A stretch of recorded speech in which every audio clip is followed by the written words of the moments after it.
Hola a todos, mi nombre es Sonia García, soy psicóloga, máster en psicología social y del trabajo y especialista en relaciones familiares desde un enfoque sistémico. El día de hoy he venido a hablarte de un tema bastante peculiar, ¿no? Acaba de pasar San Valentín, ¿no? Y pues se me vino la idea de hacer este video hablando de este síndrome que es muy desconocido, pero que una gran parte de la población lo tiene sin saberlo. Hay muchas personas allí afuera caminando sin saber que tienen esta condición y me parece pertinente hablar sobre el tema, ¿no? Con todo esto de San Valentín y esta a veces búsqueda frenética de buscar nuestro complemento, nuestra media naranja, ¿no? Como esto de el arquetipo pues del alma gemela, ¿no? Que a veces como que se nos ha inculcado en la cultura inconscientemente, sobre todo a nosotras las mujeres, con esto de las películas de Disney, que a buscar el príncipe azul y todo esto, ¿no? Que hace parte del mito del amor romántico. Entonces, he preparado el día de hoy un tema que es el síndrome del gemelo perdido. Bien, a ver. Ah, no, este no es, perdón. Perdón. A ver.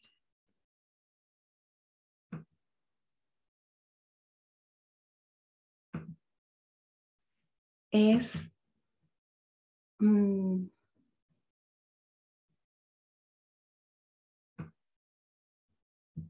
es este. Bien, perdón.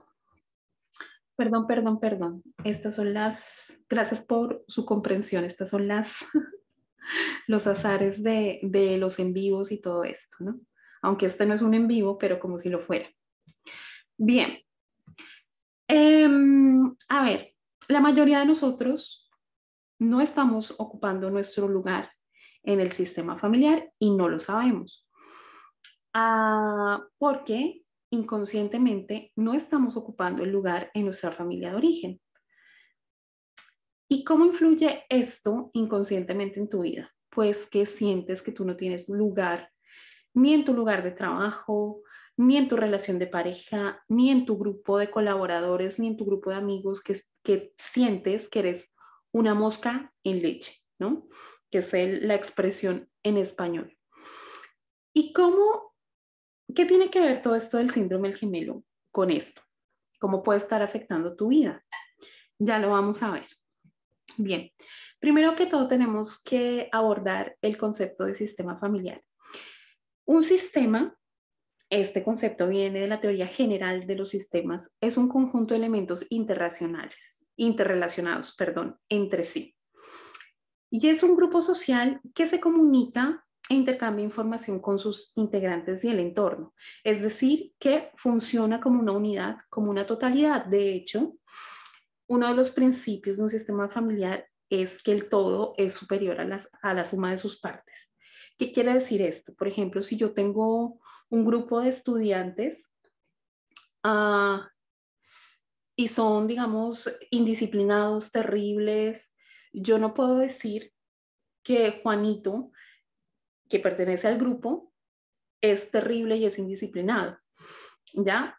O sea, él pertenece al grupo, pero es solamente una parte constitutiva de ese sistema. O sea, el que sean indisciplinados y terribles, ¿no? Entre comillas, es una propiedad del sistema como totalidad.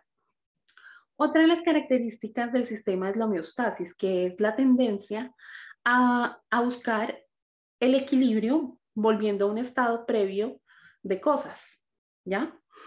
Entonces, muchas veces en las familias hay situaciones, digamos que no, crisis, situaciones que no han digamos, previsto, y eso hace que la familia se comporte como siempre se ha comportado o que quiera volver a la misma dinámica que siempre ha tenido. En psicología sistémica no se dice que un comportamiento es disfuncional. Un comportamiento es funcional porque le permite al sistema familiar seguir vivo. ¿Ya? Bueno, para hablar de esto, de cómo influye el grupo familiar en el comportamiento de un individuo, tenemos que hablar de los campos morfogenéticos de Rupert Sheldrake, que son estructuras organizativas invisibles que moldean o dan formas a tales cosas como plantas, animales, y que también tienen un efecto organizador en la conducta. Ustedes han visto grupos de pájaros volar como si fueran una sola entidad y visiblemente no se están comunicando, ¿no? Pero electromagnéticamente se están comunicando, ¿no? Es importante recordar que hay una información recopilada de toda la historia y la evolución pasada de un sistema familiar, ¿no? Es un acervo genético que nos permite sobrevivir. Es decir, por ejemplo, si unos pájaros aprendieron una conducta para sobrevivir, pues las generaciones posteriores no la van a tener que aprender, ya la tienen integrada. Esto es la epigenética, ¿no? La epigenética es cómo influye el ambiente dentro de los códigos del ADN, porque a pesar de que no cambie el código genético, sí modifica los paquetes de información en el que éste se presenta. Entonces, lo que vive una generación de pájaros, de monos, de personas, influye en las generaciones siguientes. Si los procesos psíquicos de una generación no se transmitiesen a otra, ¿sí? Pues cada generación tendría que empezar nuevamente su aprendizaje de vida. En realidad todo esto es un mecanismo de supervivencia transgeneracional de los grupos familiares. Bien, ahora, dentro de las familias, por ejemplo, se dice que el amor todo lo puede. Y el amor, de verdad, sin orden, genera sufrimiento, ¿sí? Un amor desmedido, sobreprotector, también es una forma de maltrato. Para que el sistema funcione equilibradamente, es necesario que cada uno ocupe su lugar, que cada uno ocupe el rol que le corresponde, que los padres sean padres, que los hijos sean hijos y que se les dé el lugar a los miembros que no se han tenido en cuenta, ¿no? Lo que en constelaciones familiares se llama excluidos. Como dice Bert Hellinger, primero el orden y luego el amor. Bueno, voy a hablar muy por encima de los tres principios, las leyes de los sistemas familiares desde las constelaciones familiares. La pertenencia es que todos los miembros pertenecen sin excepción. No importa lo que hayan hecho, no importa cuán grave o cuán malo el comportamiento de ellos haya sido considerado por la sociedad. No importa si está vivo o si está muerto, ¿sí? Si nació y a los pocos días murió, si fue un aborto, pertenece, ¿ya? La jerarquía. En las familias hay jerarquía. Los que vinieron antes siempre ocupan un lugar anterior a los que vienen después. Es decir, primero los padres, ¿no? Luego vienen los hijos y el orden de los hijos, ¿no? Es el que determina la jerarquía, ¿ya? Primero está el grande, o sea, el pequeño no puede hacer de hermano grande y etcétera, ¿no? O sea, tiene que haber un orden. Y un equilibrio entre el dar y el recibir cuando las relaciones son simétricas, es decir, cuando es una relación de pareja, cuando es una relación de hermanos, cuando es una relación de amistad, tiene que haber equilibrio entre el dar y el recibir. Si uno empieza a dar de más, pues le está quitando dignidad al otro, ¿ya? Porque lo deja en deuda impagable y no le puede retribuir lo que le está dando. Y al contrario, si no le da suficiente, el otro se siente mal compensado y la relación se destruye, ¿no? Entonces, la dinámica sana es, tú me das un poquito y yo te doy un poquito más de lo que tú me diste ayer y yo te doy un poquito más de lo que tú me diste y así, ¿no? Así se crea una espiral de abundancia en las relaciones que permite la reciprocidad y que las relaciones se mantengan. Ahora sí, ¿cómo me doy cuenta si no estoy ocupando mi lugar? Si hay abortos o pérdidas antes de tu nacimiento, es muy probable que tú pienses que seas el primero, el segundo, ¿sí? Por ejemplo, si hubo un aborto entre tu hermana y tú, ¿sí? Y tú piensas que eres el segundo, pues no, no eres el segundo, eres el tercero, ¿ya? Porque tienes que darle lugar a ese miembro de la familia que aunque no esté en este plano, pertenece al campo electromagnético, ¿sí? Al inconsciente colectivo del sistema familiar. La triangulación, cuando inconscientemente estoy de cónyuge de uno de mis padres. Es decir, que mi madre o mi padre pasan más tiempo, me tienen más consideración o se comportan como si yo fuera su pareja, ¿sí? Y dejamos de lado a la madre o al otro cónyuge, ¿no? Eso es triangulación. Y en otro video hablaré y profundizaré más de este tema. Aunque yo hablo, cuando hablo de los conflictos de pareja en pandemia, abordo este tema. Estoy parentificando a mis propios padres, es decir, que estoy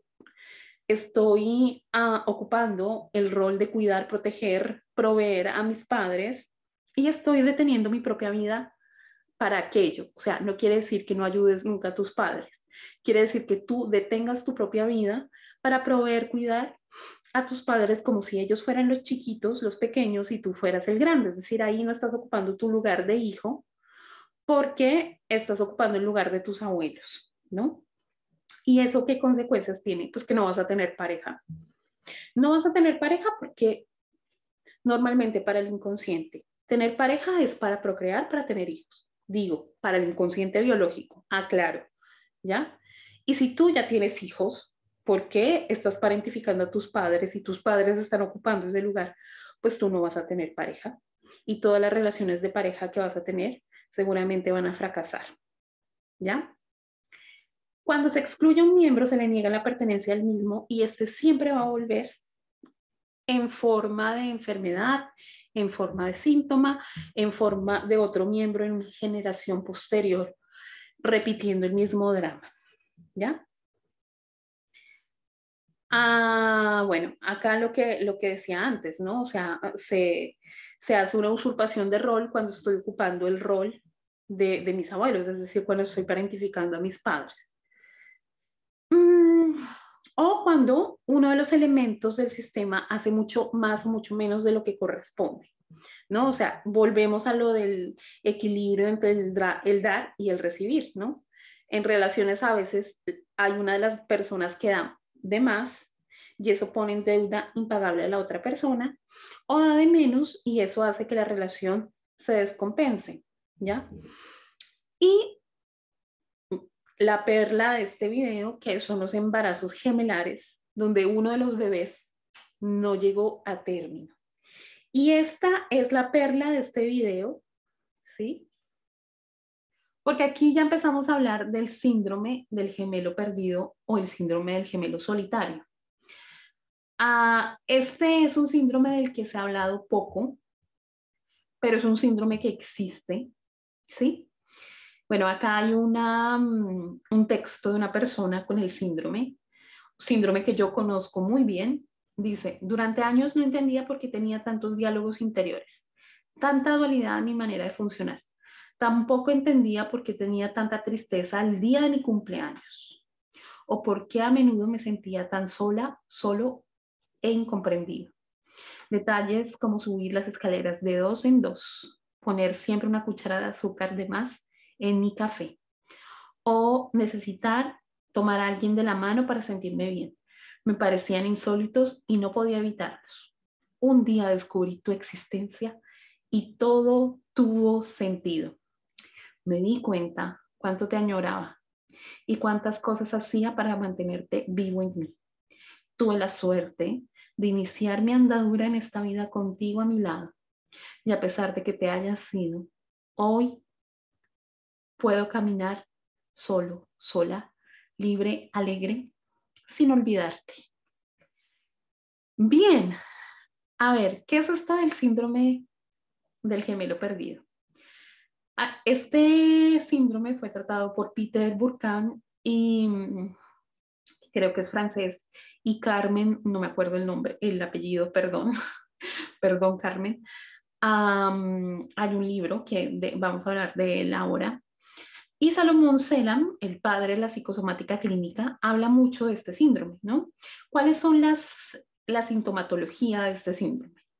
La fusión relacional, es decir, buscar fusión relacional, amistosa, profesional y sobre todo amorosa. Es decir, que yo estoy buscando ser uno, ya sea con mi amigo, con mi amiga, con mi relación de pareja. Estar enamorado es la sensación amorosa que se crea en pareja y no enamorado del compañero o la compañera en particular. Es decir, que es como una sensación de ni contigo ni sin ti. O sea, estoy enamorado de la sensación de estar enamorado, pero no de la persona en sí. Y un sentimiento de soledad estructural y fundamental profunda, incomprensible. Es decir, es una persona que se siente sola, solo, acompañado, ¿ya? O sea, ninguna relación le satisface o le llega a llenar, es un sentimiento de vacío y una sensación de espera difícil, como si algo fuera a llegar. Así ya tenga pareja, siente que algo o alguien más va a llegar a completarle, ¿no? Entonces, lo que se vive aquí es una problemática existencial que se llama inexistencia. La inexistencia es un conflicto de digamos, como no autorizarme a existir y ahora vamos a ver por qué, ¿sí? Es decir, que inconscientemente yo siento que la vida, inconscientemente digo, que es sufrimiento, que es dolor, que lo normal es sufrir, que lo normal es que la vida sea un valle de lágrimas y que todo lo que sea felicidad me moleste, ¿no? De manera inconsciente. La fórmula para la inversión psíquica es, todo lo que es bueno para mí no es bueno para los demás y todo lo que es bueno para los demás no es bueno para mí. Es decir, que siente que nada ni nadie le puede llenar. ¿Ya? Bien, entonces es una búsqueda incesante de consideración, reconocimiento y amor. Bien, ¿de dónde viene este síndrome del gemelo? Bueno, un mínimo de 10% de los embarazos son múltiples, ¿sí? Hay muchos embarazos que empiezan siendo múltiples, ¿sí? Y 1 de cada 8 acaba dando gemelos, ¿ya? Esto significa que mínimo 8.75 personas de cada 100 han experimentado la compañía y la pérdida de un gemelo embrión en el útero, ¿sí? 8.75 personas de cada 100, casi 9 personas por cada 100 personas, ¿no? Estudios en Bélgica, Inglaterra, Alemania, Dinamarca confirman la importancia y frecuencia de este fenómeno. Recordar que antes las ecografías no estaban tan desarrolladas para captar la presencia de un gemelo en el vientre, ¿ya? Y si la captaban, pues a veces esa información se mantenía oculta para no perturbar a la madre, etcétera, ¿no? Entonces a veces la madre no tiene ni idea de que ha tenido 2 bebés en el vientre alguna vez, ¿no? En las revisiones periódicas durante el embarazo, las parejas descubren que tendrán gemelos, a veces descubren que tendrán gemelos y luego de un tiempo repiten el ultrasonido y descubren que hay ahora solo un feto. Entonces, ¿qué sucedió? Esto pues en las ecografías de ahora, ¿no? En la actualidad. Entonces, ¿qué pasó? Que el comienzo del embarazo fue gemelar, ¿sí? En las primeras semanas, y luego uno de los dos detuvo su evolución por diversas razones. En ese libro, Peter Burkán y Carmen, que no me acuerdo el nombre, el apellido, dicen que para que un bebé llegue a término se necesitan muchos recursos de la madre, tanto biológicos, emocionales, físicos, ¿sí? Y a veces sostener dos bebés no es posible. Entonces, al final del embarazo nace un solo niño y ese niño es el gemelo superviviente. A veces la pérdida de este gemelo se vive durante los primeros meses de la gestación, a veces es un poco más tarde, ¿sí? Pero lo que sucede es que el corazón de uno de los bebés deja de latir, ¿sí? Y el gemelo superviviente se queda solo. Y ahora vamos a mirar todas las sensaciones que tiene este gemelo en el vientre enfrentándose a esa pérdida, ¿ya? Porque contrario a lo que creemos, un feto tiene sensaciones, ¿sí? Los sentidos, por aquello de la formación que está en formación, están como revueltos, ¿no? Puede escuchar con la nariz, oler con los oídos, pero los sentidos están allí, ¿sí? En ecografía se ha visto que los gemelos a veces se abrazan, pelean, o sea, hay un comportamiento, Peter Burkhan lo describe muy bien en su libro. Uh, y la pérdida es muy dolorosa para el bebé que queda en el vientre, porque no la puede explicar. No tiene el concepto de pérdida y no tiene el concepto de muerte. Cuando ha estado con su gemelo, ha estado como en una sensación de felicidad, de compañía, porque fue la primera relación que estableció. Habitualmente se dice que la primera relación es con la madre, pero en el caso del gemelo, de los gemelos, ya sean gemelos sobrevivientes o gemelos, la primera relación es con el hermano gemelo, ¿ya? Bien, entonces uno de los bebés fallece, ya sea que sea expulsado por la madre o reabsorbido por el cuerpo, ¿no?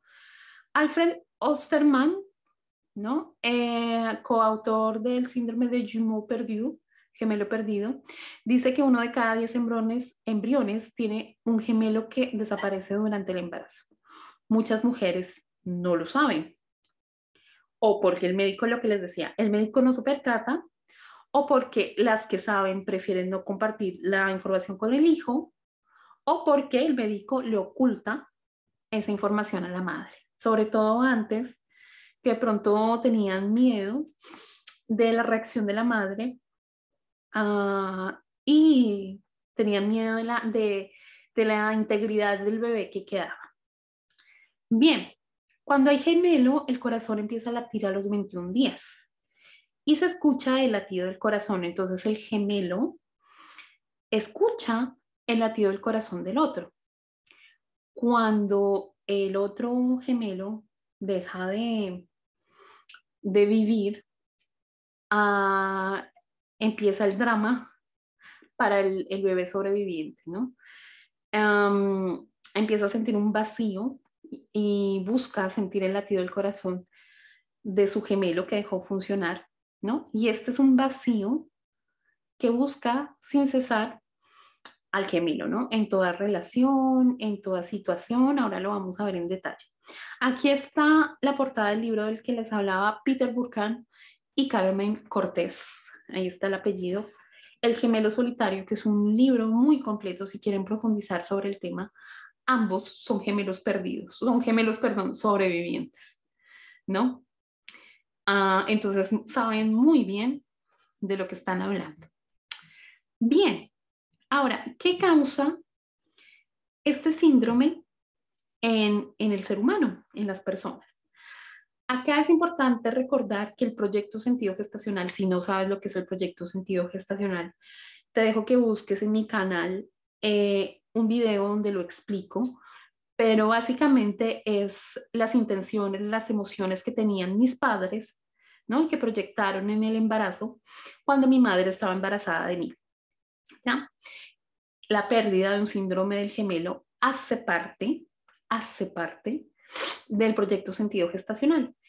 Las vivencias del proyecto sentido gestacional se repetirán cada vez que la persona inicia un proyecto. Entonces aquí como la sensación es vacío, es pérdida, es incomprensión de lo que está sucediendo, dolor, soledad, pues si tienes todas esas sensaciones cuando empiezas una relación de pareja o cuando empiezas un proyecto, esa puede ser una pista.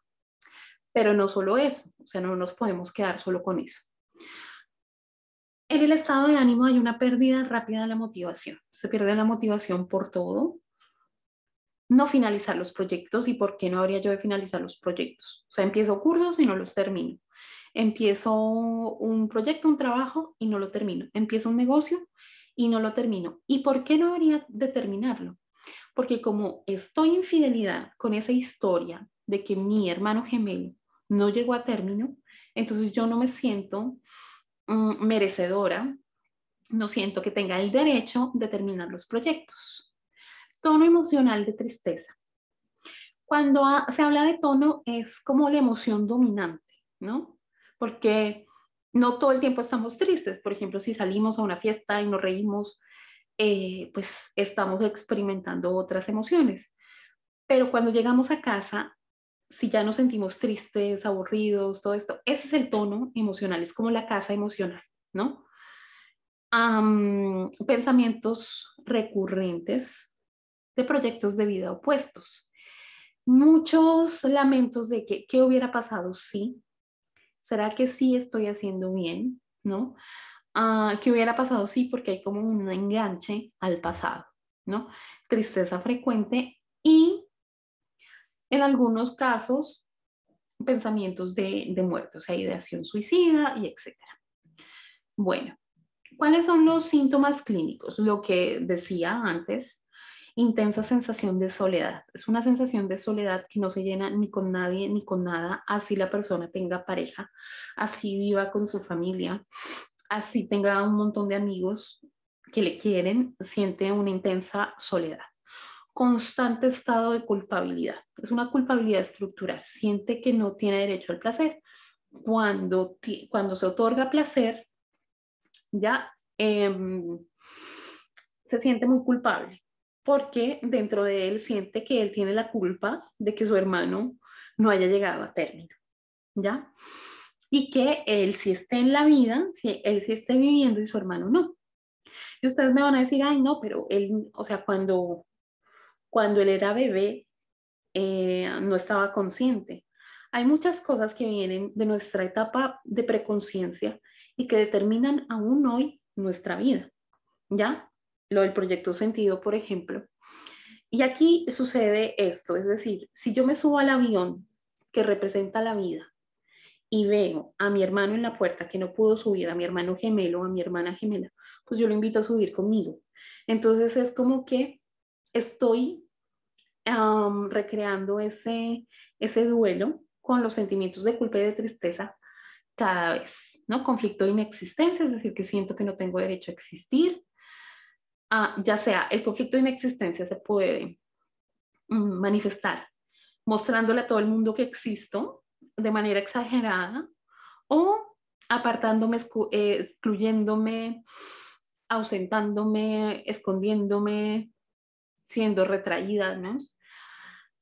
Sentimiento de pérdida constante, tener miedo a perder, aferrarse a las personas, sentir que las personas le fallan, que nunca están como a la altura de lo que esta persona da, desórdenes amorosos, ¿no? Es decir, que siente que no está contento o contenta con la persona ni sin ella, ¿no?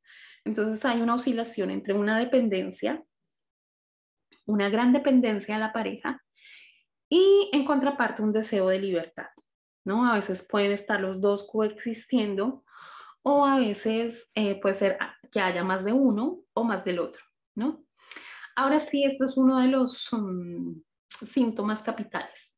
Vida doble, ¿no? Vida doble quiere decir dos trabajos, dos casas, dos relaciones, dos carreras. Cuando se compra cosas, compra dos pantalones del mismo, porque como me gustó el pantalón, entonces me compro otro. ¿no? Para no estar pensando, pues ese es el pensamiento consciente, ¿no? De que para no estar pensando otra vez pues, en qué pantalón comprar, ¿no?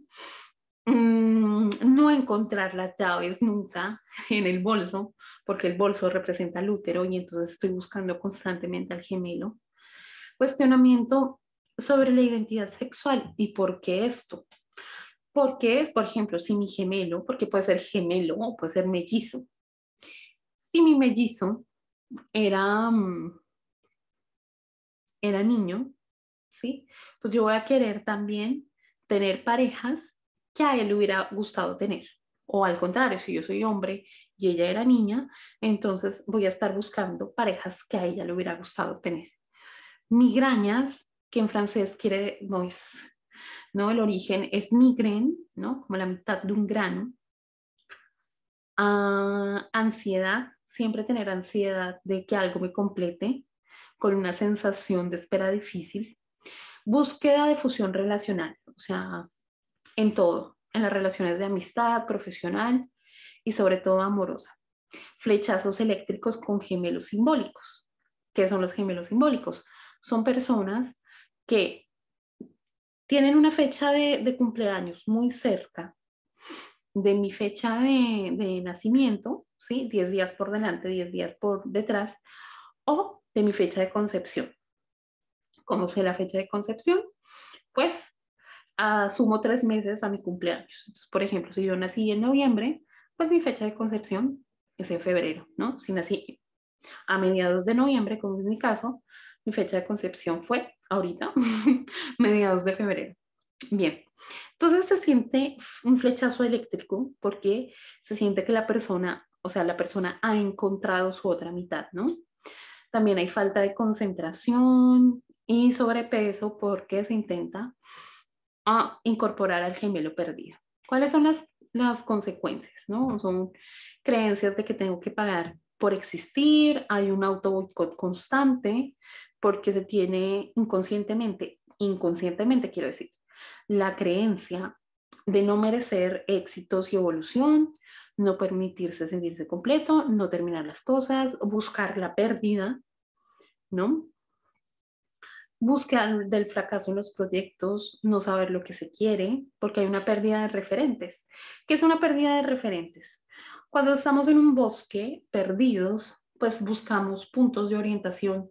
Por ejemplo, si pasé por un río, busco el río por el que pasé, la casa en el camino al lado de la cual pasé, esos son referentes.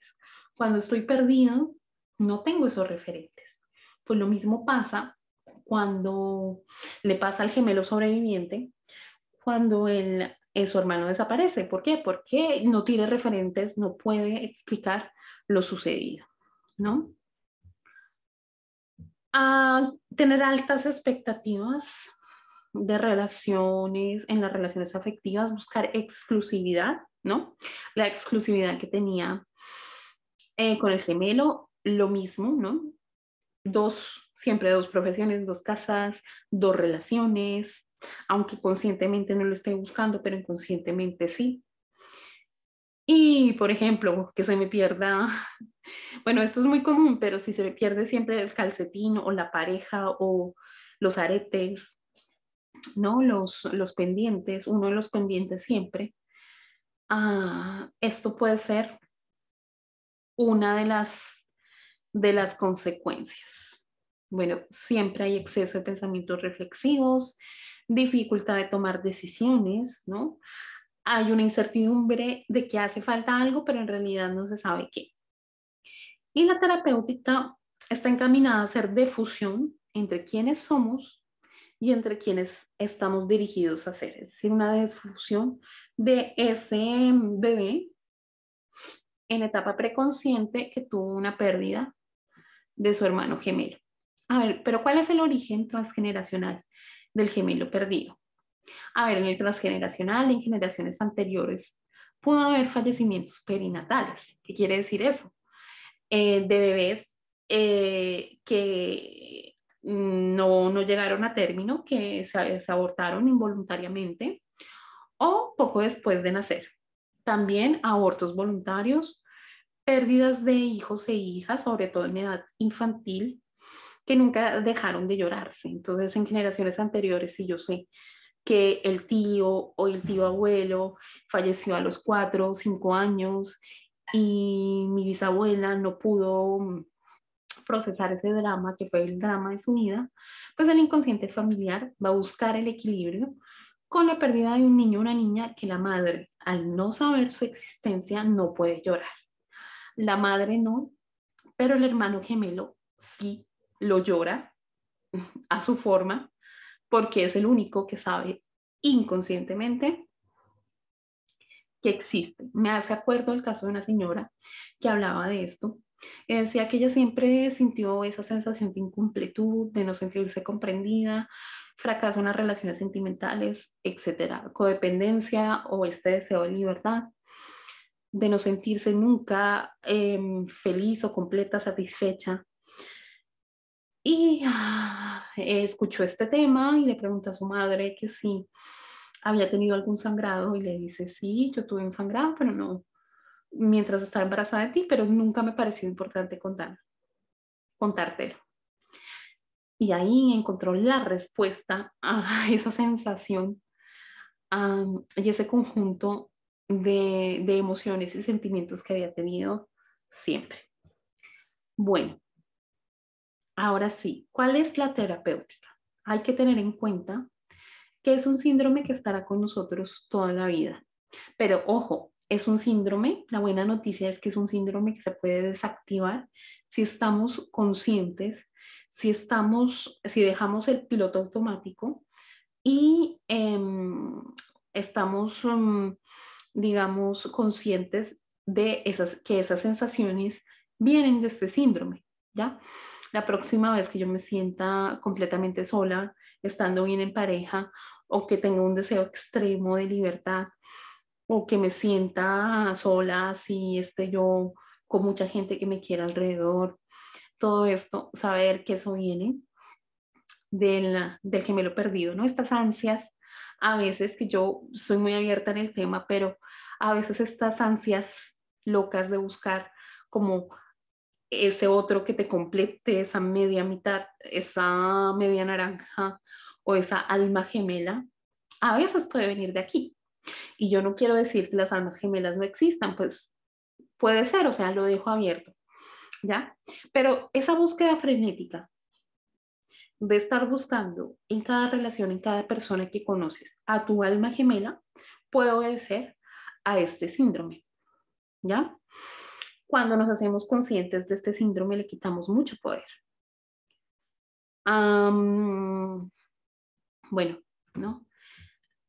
Identificar en la vida diaria los actos que yo hago y los pensamientos que tengo en función de mi gemelo, ¿no? Hacer cuando hago las cosas 2 veces o cuando ya tengo una relación y quiero otra o cuando ya tengo algo de una cosa y quiero otro, ¿no?